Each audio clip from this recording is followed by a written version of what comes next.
Barrage à Macron, barrage à cet individu français, je vous en supplie. Unissons-nous pour faire barrage à ce monsieur parce que je crois réellement que c'est quelqu'un de dangereux. Alors, moi, je ne vais pas parler du fond parce qu'il y a plein de gens qui en parlent et qui sont plus calés que moi sur la question économique et autres, etc. Bon, moi, je peux me référer à des sites, mais ça, chacun peut le faire. Et puis, on en parle tellement du programme Macron et de ses échecs et des bus Macron, etc. Enfin, l'envers du décor et de ce qu'il a fait durant ces 5 dernières années. Et que je crois qu'on a nullement besoin de moi pour le savoir. Il y a vraiment tout ce qu'il faut sur le net, jusqu'aux rumeurs, etc. Mais bon, moi, j'ai envie de parler de la personnalité de ce monsieur, de la forme, de son caractère, du couple Macron, ce que ça va donner à l'international. Parce que ça, je crois que c'est quand même important. Beaucoup de gens n'y pensent pas, mais c'est quand même très, très important. L'image qu'un couple présidentiel donne à l'international. Et voyons voir ce que ça va donner avec ce monsieur. Alors quand vous voyez par exemple ce couple qui est déjà, enfin vous allez me dire de toute façon c'est vrai que tous les gens qui sont un peu célèbres et connus se retrouvent dans les magazines à scandale. Alors là, les closers, des rumeurs qui courent, etc. sur je sais pas quoi, ça je vais pas m'attarder là-dessus. De toute façon, tous les hommes politiques visiblement ont des doubles vies depuis les rois et les reines avec la cour, etc. Et on considère que c'est normal, mais moi je trouve pas ça très normal, mais bon, ça c'est très personnel. Surtout quand on le cache à sa partenaire, mais bon, bref. Alors, ça c'est un couple bling-bling, plus bling-bling que Carla Bruni et Sarkozy, c'est puissance 1000, vraiment. Quand vous voyez un couple bling-bling, artificiel, qui va se retrouver tous les 5 minutes, enfin j'exagère, à peine, dans les journées à scandale, avec des histoires comme Hollande et son casque et Gayet, etc., etc., ça va faire du divertissement, le peuple va s'intéresser plus à tout ce qui se passe dans ce couple que à son programme et à ce qu'il est en train de mettre en route par derrière. Voilà, divertissement. Vous allez avoir du divertissement avec lui. Ça, avec ces deux-là, vous allez en avoir. Et moi, je dis qu'il faut faire très attention parce que, alors, quand il dit qu'on ne peut pas faire du neuf avec du vieux, j'ai presque envie de dire à ce monsieur, commence déjà par dégager tout ce qu'il y a autour de toi, parce qu'autour de toi, il n'y a rien que des vieux rafistolés. Et bien rafistolés en plus. Ok ? Alors, il faudrait déjà qu'il commence à dégager son épouse, sans vouloir être méchante. Moi, je veux bien croire qu'il y a eu de l'amour entre eux, mais quand même. Alors, il faut quand même savoir une chose. Alors, cette dame, qui n'a absolument aucun scrupule, je pense que c'est elle qui est derrière lui, évidemment. C'est elle qui le pousse, elle l'a dit, elle le pousse. Et toutes les décisions qu'il prendra, ce sera en fonction de ce que madame dit. Et madame, elle est encore plus dangereuse parce que c'est quelqu'un qui est très ambitieuse et qui n'a pas beaucoup de scrupules vu son passé. Et son passé, je vais venir à ça, moi. Parce que moi, je trouve ça assez incroyable que ça peut... Qu'en 1992, ça a pu... Attendez, c'est à quelle époque, ça ? Alors, un gamin de 15 ans, non, parce qu'il faut quand même... peut-être que chez les people, c'est tout à fait normal, non, mais c'est pas quelque chose de très normal. Même les psys seront d'accord avec moi pour dire que là, il y a peut-être un petit effet Pygmalion et le syndrome de Peter Pan. Alors là, c'est un gamin de 15 ans, Emmanuel Macron, qui va donc rencontrer sa prof qui a 23 ans, qui fait le pitre là sur le théâtre. Remarque, un clown, il est toujours encore un peu, je pense qu'il est resté stationnaire, et ça, voilà.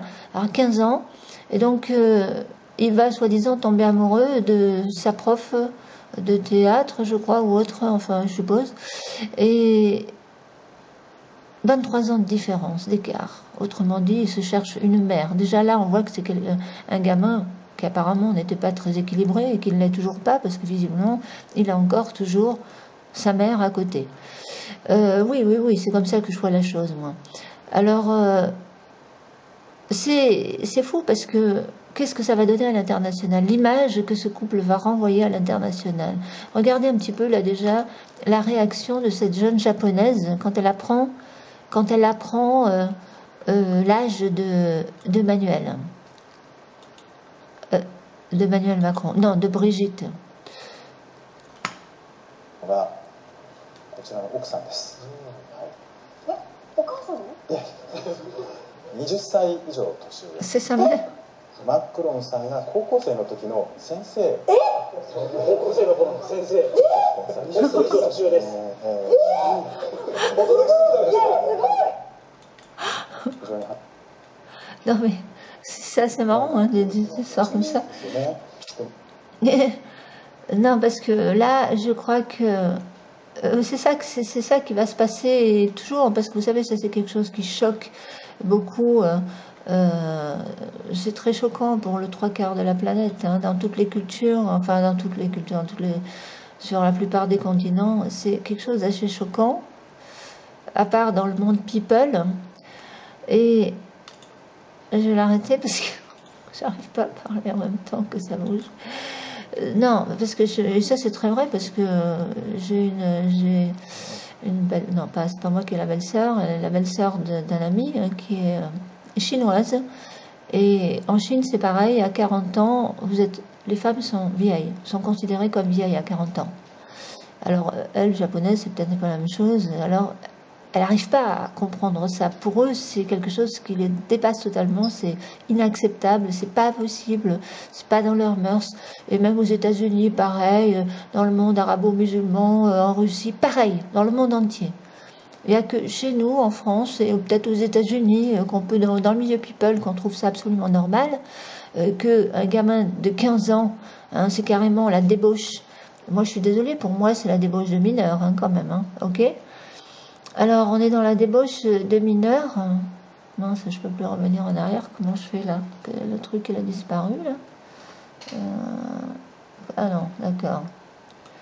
Ouais, moi je dirais qu'on est carrément dans la débauche de mineurs. C'est une femme qui a un détournement de mineurs. C'est une femme qui n'a aucun scrupule. Moi, je ne sais même pas, j'en ai déjà parlé, mais je ne comprends pas que la mère de ce monsieur, Manuel, elle a réagi, paraît-il, elle n'a pas accepté, d'après ce que j'ai lu, et puis elle s'est résignée.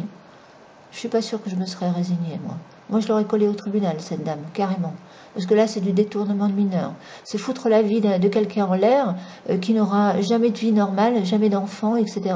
Tout ça pour une passion fait physique et sexuelle, parce que ça ne peut être que une passion physique et sexuelle, surtout à cet âge-là, 15 ans. Hein, ça, vous savez, il y a des en pleine puberté, les gosses, hein, ils peuvent, et puis même, moi je vous dis, j'ai connu, bon, enfin, je ne veux pas parler de moi, bref. Mais là, c'est quelqu'un qui n'avait aucun scrupule à l'époque, et je pense qu'aujourd'hui, elle n'a toujours pas, parce qu'à la limite, moi je sais pas, hein, j'aurais quand même un petit problème, personnellement, j'aurais un petit problème à m'afficher avec quelqu'un qui peut être mon fils, quoi, c'est tout, et c'est...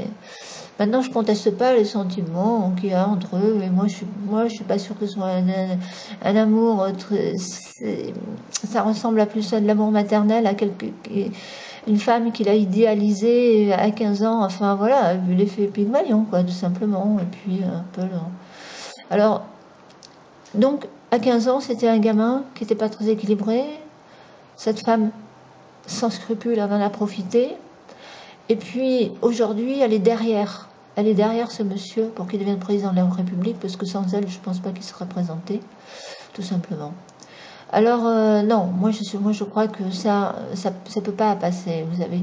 Et puis je vous dis, il faut regarder un petit peu de quoi ils sont toujours entourés, ces personnes. Hein. C'est incroyable. Hein. Franchement, il n'y a aucune... C'est une personne, enfin c'est un couple pour moi. Hein. C'est pas possible. Moi je dis que c'est pas possible, on peut pas avoir ça comme couple présidentiel. Hein. Voilà. Non, moi, vous trouvez peut-être que c'est pas important, mais moi, je trouve que c'est très important parce qu'il faut que ça passe. À l'international, ils vont devoir... parce qu'il faut pas croire, hein, Marine, contrairement à ce que ce monsieur dit, tiens, on va revenir sur sa tête, sur la haine qu'il déploie là, parce que là, il a carrément un discours de haine envers...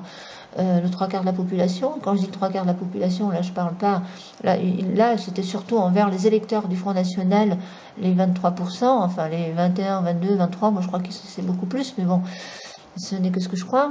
Mais lui, et vous allez voir, quand on va monter à plus de je ne sais pas combien, eh bien, On va tous être pour lui donc des haineux, des fascistes, des gens qui sont dans le mépris, la honte et qu'il faut sortir. Il faut voir les propos violents qu'il tient là. C'est ahurissant les propos violents qu'il tient. Puis alors c'est complètement ahurissant. Si vous écoutez ce discours là, c'est complètement fou. Hein. Mais c'est complètement fou. De toute façon, comme déjà dit au Front National, nous n'avons pas de problème. Non, j'étais en train de parler à l'international, qu'un couple présidentiel, il faut qu'il présente bien, quoi, et que ça passe à l'international, qu'il nous fasse pas la honte, quoi. Tandis que lui, il va nous faire honte avec ses histoires. Et donc, oui, je dis à l'international, parce que moi je pense que Marine Le Pen, elle va négocier avec les pays européens, avec plein de gens, avec la Russie, avec d'autres pays qui voudront faire des affaires avec elle, et je ne vois pas pourquoi ils ne le feraient pas, parce que c'est dans leur intérêt de toute façon.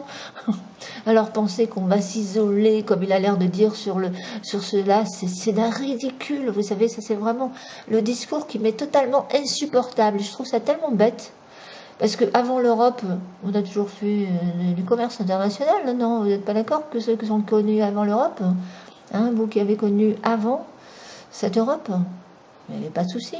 On négocie avec plein de pays, loin, sur d'autres continents aussi, sur des produits qu'on n'a pas, qu'on ne fabrique pas, comme le café, etc. et autres produits qui ne poussent pas sur notre territoire, sur nos terres, et d'autres produits qu'on ne fabrique pas parce qu'on ne sait peut-être pas bien faire, je sais pas, moi, comme avec l'Allemagne, avec les bonnes bagnoles, etc. Les marques allemandes, et tout ce qui est costaud là chez les Allemands. Mais enfin, il n'y a pas que ça, il y a des milliers de produits. Et ça peut continuer tant que c'est des échanges équitables, on va dire dans le sens équitable, où vraiment ça correspond à un besoin, parce qu'on ne le fabrique pas chez nous. C'est ça en fait les échanges équitables, c'est d'aller chercher ailleurs. Par exemple, le café, on n'en a pas, bah, c'est normal qu'on en fasse venir. Et puis les produits qu'on n'a pas, bah, normal qu'on les fasse venir. Ça, c'est un échange intelligent. Mais faire venir des fraises d'Espagne ou de Pétaouchnok, alors qu'on a plein de fraises sur notre territoire et que nos fraises ne sont pas vendues, c'est complètement ahurissant. Voilà.